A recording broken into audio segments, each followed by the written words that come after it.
તું મારો best friend, પાક્કો ભાઈબંધ મારો. તુંય પણ મારો બેસ્ટ ભાઈબંધ. અરે તારા આટું તો ગાંડા હું મારી ગર્લફ્રેન્ડને કહી દઉં કે મારો ભાઈબંધ પેલા. હા તો હુંય તારા આટું મારી ગર્લફ્રેન્ડ એમ કહે ને કે આમ ને નામ, તો એને હું મૂકી દઉં, પણ તને ન મૂકું. તું મારો પાકો ભાઈબંધ. મારી ગર્લફ્રેન્ડને મૂકી દઉં તારા આટું. કોણ ગર્લફ્રેન્ડ? તું પેલા. You are my best friend બડી.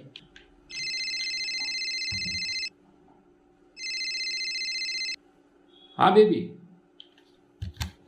હા બેબી આજ હું જલ્દી છૂટી ગઈ છું તો તારી ઘરે આવું છું. હા વાંધો નહીં, આવી જા. હાલે તારા ઘરે જા. લે કા પણ તારા ઘરે જા. પણ તું તો મારો પાકો દોસ્તારો ને. દોસ્ત ગયો માય તું જા ઘરે. તારા ઘરે જા.